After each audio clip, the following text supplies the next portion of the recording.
Estelle Godlewski, your emotional support American abroad, and I've moved abroad 3 times in the last 12 years. This is How to Move Abroad for people who don't need more inspiration, they need an actual decision and a checklist. Each week, I cut through the internet noise and walk you through the stuff that actually decides whether this happens or not. Every episode ends with a weekly task because collecting information isn't progress, and someday isn't a strategy. Let's get into it. Hey there, friend. Welcome to How to Move Abroad, the podcast to teach you well how to move abroad. My name is Estelle. If you're new here, welcome. If you've been here before, welcome back. Today, we're going to talk about money, specifically the kind of money bleeding that happens when you're overwhelmed and you start throwing cash at problems like you're bribing the universe. Only you don't have the cash to throw at the universe, because moving abroad is not expensive in one way. It's expensive in like 40 small ways. So what I want to talk about today, I want to talk about what you can and you can't DIY. Because when you're stressed, it's really easy to do one of two things. You can try to DIY everything and burn out, miss steps, or delay for 3 years because you're still researching and trying to figure the shit out. Or you can try and pay for everything and end up broke, or worse, not even be able to afford your move. You'll end up resentful and still confused because you paid for stuff that didn't solve the real problem. So today, this is the episode where we're going to stop doing that, because we don't do that here. We're going to talk about what you can DIY, what you likely should pay for, and how to decide based on 3 things that actually matter, like your budget, your timeline, and your nervous system's ability to tolerate chaos. Because if you are a type B planner, it may feel overwhelming to try and DIY everything. But if you are a type A planner, maybe DIYing feels more natural for you. And yes, at the end, I'm going to give you a weekly how-to task, your pay versus DIY plan. It's simple, it's fast, and it's going to save you money. I'm trying to give you a task every week to make sure that you can actually get abroad. Here's the core problem, the trap that all of us fall into. Many people assume moving abroad works like moving apartments. You pack, you ship, you show up, you figure your shit out. International moves, unfortunately, they don't work like that. They are parts that are genuinely DIY-able and parts that are high stakes enough that guessing is more expensive than paying someone to do it right the first time. The internet makes this worse because it sells 2 extremes. It sells the extreme of you could do everything yourself, just believe in yourself and download my free checklist. And then the other one of you need $12,000 relocation concierge or you'll die in foreign bureaucracy. Both are, well, dramatic. But the real answer is what you pay for is about risk reduction and decision fatigue. DIY is for what's annoying but straightforward and you can actually do yourself. And risk doesn't just mean legal risk here. It also means you missing a deadline, or you feeling something wrong, or you wasting months, or you getting rejected and having to reapply and pay twice, or getting to the finish line completely emotionally fried and saying, fuck it, I didn't want to move abroad in the first place. So here's the lens that we're going to use, because I think it's really important to kind of bring a box that we're going to play in. So there's 3 questions that we're going to ask. If I get this wrong, what's the consequence? Okay, that's the basic question. What happens if I do this wrong? Is the process learnable and repeatable? Is it something that I can figure out? Is it something that I can do? And if I have to do it again, it will be easy, right? It's the same thing over and over again. And the third answer, or the third question I should say, is paying for help actually buying me expertise or just buying relief from overwhelm? Both of those are legitimate, but it just helps you decide, can I DIY and save the money? Or do I need to pay somebody because this is way too much for me?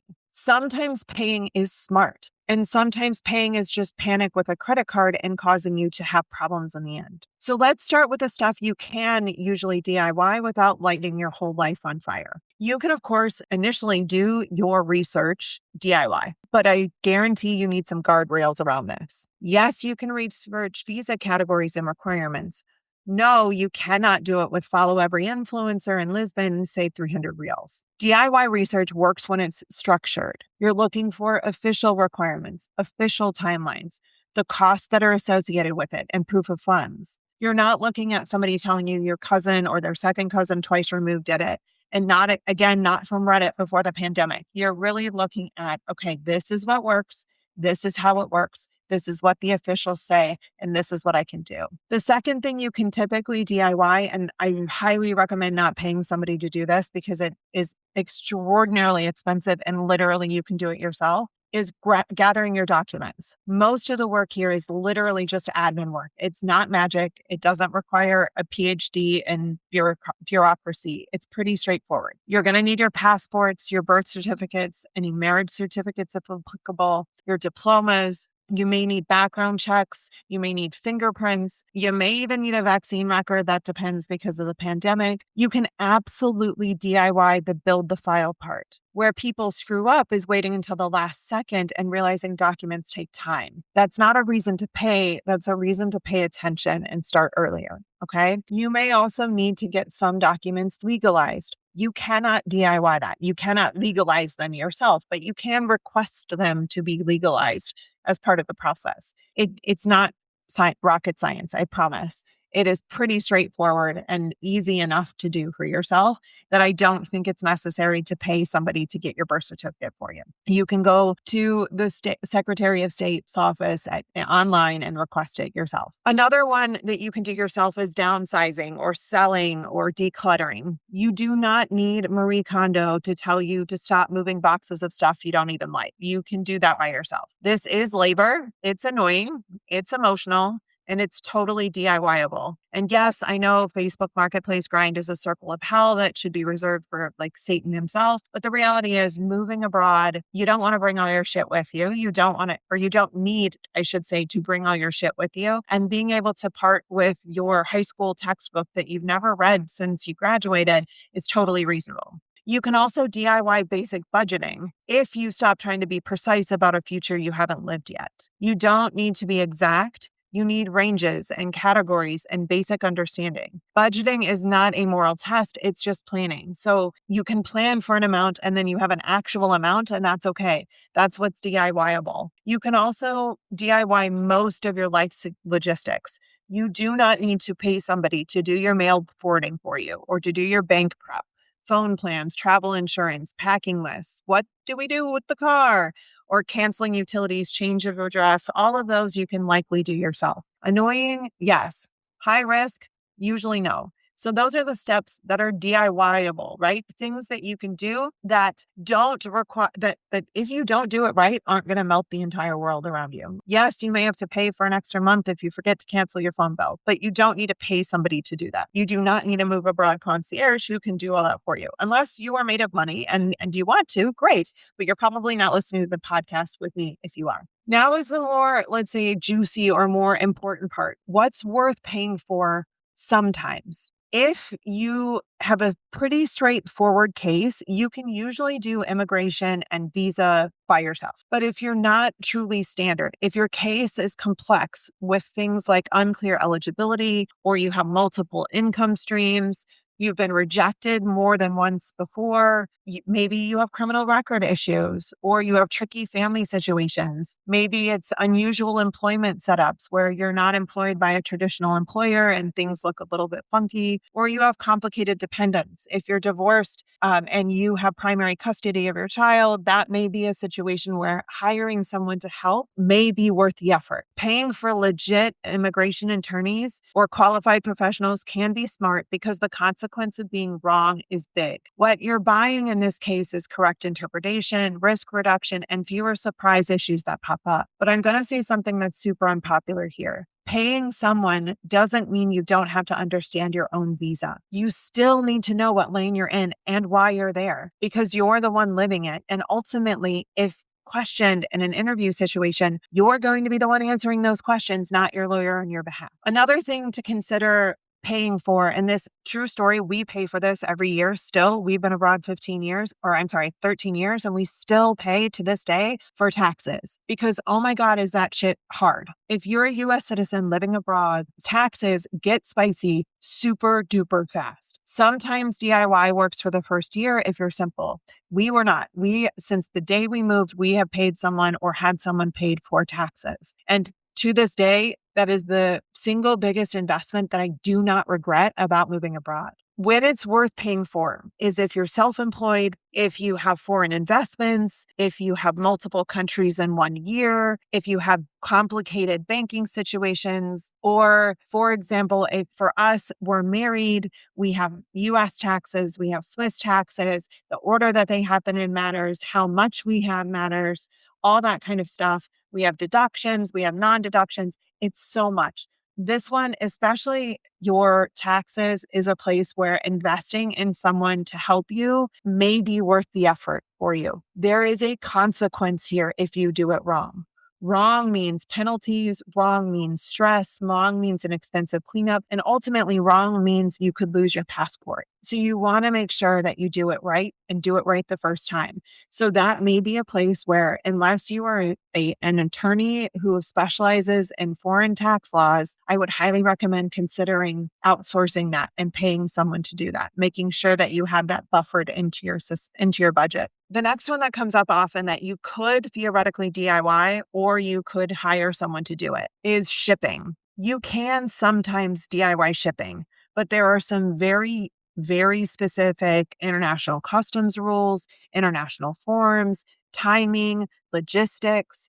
And if you're moving a household and not two suitcases, paying for shipping coordination can save you from administrative purgatory. Plus, paying for someone else to ship your stuff means that it's insured. It is very difficult for you to insure something that you packed yourself. Whereas if you hire someone to do it, you are more likely to be able to get insurance on it as well. So if something inevitably breaks across the ocean, if you're moving your whole house, that would be something that I would consider outsourcing and paying someone for. I'll also add here, when it comes to pets, you can DIY this completely on your own if you're organized and you start early. If you are a very type B person or you're on a tight schedule, I would highly recommend looking into having somebody help you do this. If your pet has special needs or the route is complicated, paying a reputable pet relocation service can be worth it to make sure that your animal arrives safely. What you're buying is timing coordination, and I don't accidentally want to strand my cat somewhere energy. So those are places where you could DIY, but you may want to choose to invest. Another place, career support, only if it's part of your critical path. If you need a job abroad to make the move happen, then yes, paying for help with CV, LinkedIn, cover letters can be worth it for you.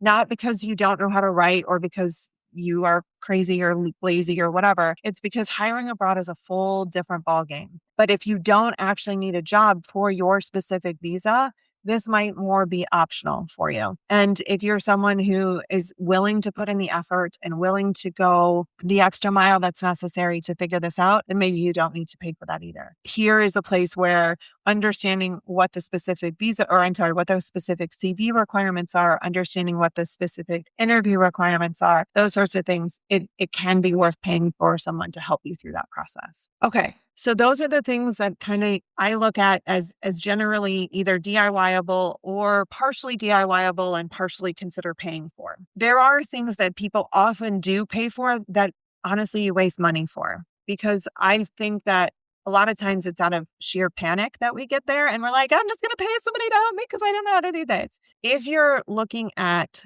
what visa you qualify for, please, before you know your visa, do not pay for someone who helps you choose the best country, like it's buying curtains before you build the house, okay? If you haven't figured out what visa you qualify for yet, do not pay for someone to choose what country you should move to. It might be pretty, it might be fun, but that is not the order that you want to do it in, because you're paying somebody and ultimately it's a waste of money. If you're spending $500 on a course when you don't have a timeline idea, you don't have any sort of idea of how much you will be able to spend or what your next steps could be, it's buying reassurance. For this particular thing, you need to have a plan for how you're going to apply the course that you buy or the thing that you buy. Eventually, reassurance is going to fade. Then you buy something else to fill in that gap. So if you want to buy education, awesome. I sell courses to help people figure out how to move abroad because I think it's really important. But just make sure that you can connect it to action. And that's part of what I'm doing in this podcast. That's part of what I do in all of the courses that I have.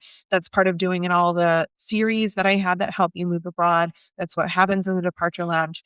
My goal for you is not just to give you information, it's to give you information and then allow you to take action upon it. So if you are here and you're like, I'm thinking maybe at some point in my future about moving abroad, that's great. Then gather all the information you want. But if you're actually ready to take action, that's when it's time to buy a course. That's when it's time to get help professionally. That's when it's time to start investing, not when you're just kind of thinking about it. Because ultimately, throwing money at a problem is not going to solve the problem. And you don't want to waste money on something if you don't think you're ever actually going to move abroad. Another thing people often pay for that does not help in this case is paying for someone to do it all when you don't even know what it is yet. There is no magic concierge that can make you emotionally ready, financially ready, and bureaucratically ready without you participating actively in the process. If you're paying for a done for you service, make sure you're not just trying to outsource your decision making because you can't outsource responsibility. Only the tasks associated with it. We had a full relocation consultant who did our first move for us, other than gathering documents, because God help me, trying to figure out my German-born situation and getting all the documents wasn't going to happen. So we did have a relocation consultant that helped us through the process. The company paid for it. We didn't. We were moving abroad on a job contract transfer, so we had a relocation package associated with it. Ultimately, I needed to know what the steps were to be able to help her get us abroad. Yes, she's professionally recognized. Yes, she has a DIY or not DIY, done for you service, not a done by me service. She did most of it for us, filing the paperwork, talking to lawyers, doing all that kind of stuff. But if I didn't know the process beforehand and I didn't know what I was asking her to do, we would have been in a shitload of trouble because there are nuances that are unique to your situation. They have a checklist of what they're supposed to get done. But if you don't know your visa situation, if you don't know exactly how things go in your situation, not to say that you can't rely on them to know it, but you want to at least have some sort of level of understanding of what it is for you. So if you're in a position where you're divorced and you have sole custody of your children, what is that different by? What unique things may you need? For example, you're going to need your divorce decree. You're going to need your child custody arrangements when you make your visa application. That is not typically on the checklist of the done for you service providers. So you want to know what it is that you're asking for them to do. We're now to the part of the episode of how in the world do I actually do this, Miss Dell? Because you're telling me all this shit and I don't know how to even start. So here's your weekly task. This is the thing that you're going to do this week that reduces the overwhelm immediately, helps you get on the path if you're ready to actually move abroad and not just sit there and listen. I want you to open a document or grab a piece of paper or whatever that is for you, whether it's an Excel or it's Google Docs or whatever. Make 3 columns. Make a column for DIY, make a column for pay for, and make a column for decide later. Now, go through these categories and place each item where it belongs. If you aren't sure, it's okay. Decide later. If you know for sure that you are ready to DIY because you are the type A person who can do this, great, do it. If you are someone who is like, absolutely no fucking way, I'm paying somebody to do everything, that's okay too. So you need to look at visa research and eligibility. Is that a DIY, pay, or decide later? Visa applications and support. Document collecting. Is that a DIY or is that a pay for later? Taxes, shipping, pets, housing, health insurance, job search, those sorts of things, right? So like the steps of moving abroad. I have something called the REACH framework that I use. That's research and register. So that's all your visa stuff. Your export and ship is shipping your things along and making sure your animals get abroad safely. Accounting and budget, where you're looking at what you need to pay for, how you're going to pay for it, how to save for your move. Then you have children in care. Do you need to worry about schools? Do you need to worry about daycare? Things like that. We have career and professional life. Do you need to find a job? Does your partner need to land a job because you're moving with your partner? Do you need help with your resume? Things like that. And finally, health and home. That again is landing where you're going to go when you land, where you're going to live when you first get there. What sort of health insurance do you need? What sort of cell phones? Things like that, right? The basics, bank accounts, driver's license, those sorts of things. Are you going to outsource everything or are you going to try and figure out what you can do? If you put it in the pay category, this is where you want to look and make sure that getting it wrong is expensive or it delays the move. It requires specialized credentials, for example, an accountant for taxes, legals, certified translations, things like that, or it's time sensitive and high stakes. That's where you're going to throw things in the pay category. If you're okay with the DIY category, again, if you're someone who is very type B and cannot do this yourself, then you're paying for it. Otherwise, if it's annoying and straightforward, put it in the DIY category. If it's mostly admin, boring shit, yes, you don't want to do it, but you can do it yourself and save yourself some money, DIY. Once you learn it, you can repeat it for the rest of your family, put it in the DIY category. If you're indecisive and you're like, I don't know what the hell to do, I don't have enough info yet, that goes in decide later. Or it depends on what visa lane you choose. That's going to go and decide later. If it's a future phase problem, for example, if it's where the hell am I going to live my first week there? That is a decide later situation. So let's talk here for a second. I want you to take then one thing from each of the categories, one thing from pay and one thing from DIY, and start writing down what your next action is. So for example, if you're going to DIY your document list, I would like you to say, cool, I have my document list. I have whatever that is for you, birth certificate, marriage license, passport, blah, blah, blah, blah, blah. Give yourself a timeline for when you're going to request the first document. Not all the documents. We are doing this week by week, right, friends? So I want you to think about this as I don't have to do it all today. So what document can you request this week? Your birth certificate, your marriage license. Check your passport and make sure that it doesn't expire soon. Something like that. Do a DIY task. Pay. I want you to look, for example, if you're looking at a tax consultant, you're like, I got to have somebody pay me. I got to pay somebody to do that. If you do not currently have an accountant, or if you're currently using TurboTax or you're currently using H&R Block, those are probably not going to work for you in the future. So what I'd like you to do is start looking at, okay, if I'm going to pay a tax consultant, where can I even find them? And start looking at that, right? Put that task. Where can I find a tax consultant on your list of tasks of pay someone to do, right? Because you're going to need to set that up. Decide later. Maybe that's something like shipping, and you're going to wait on that right now when you know you can start requesting move quotes, for example, and say, cool, how much is it going to cost me to move? Then when you're more close to your timelines, or you more know, I'm thinking of moving in December, you have that time to get going. That's it. So you're going to write down kind of the tasks that you know that are coming, whether you want to DIY them, you want to pay someone to do them, or you want some to decide later.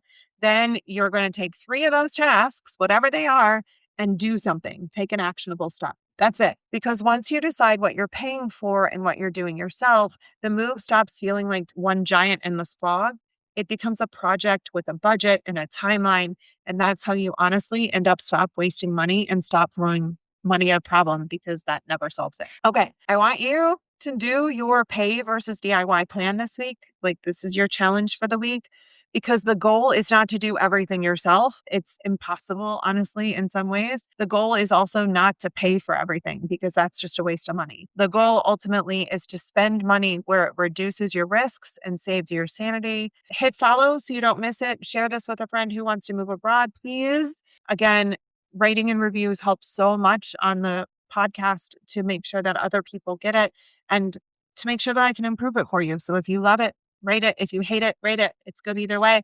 I just need to know what helps you and what doesn't. Hit me up on Instagram if you have any questions. I'm happy to answer them. It's I am Estelle. Or if you are looking for a free checklist to get you started so you know where to go and maybe put those 20 items in your DIY pay or decide later list, let me know. I'll drop that in the show notes. There's a link to it down below. You can grab that. That'll help you at least get started. If you're like, I don't even know where to start, Estelle, that will help you get started. All right, my friend, that's it. I will talk to you next week. I'm looking forward to our next adventure together. I hope this has been helpful.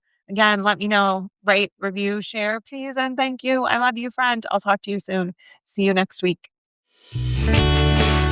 All right, friend, that's it for this episode. Do your weekly task while it's fresh so you don't forget and it doesn't end up on your back burner. If this episode helped, follow the show, please, on whatever platform you're listening on, and share it on Instagram so other people can find it too. If you tag me at I am Estelle on Instagram, I'll repost and I'll probably hype you up in your DMs like the emotionally supportive menace that I am. I'll see you next week, friend.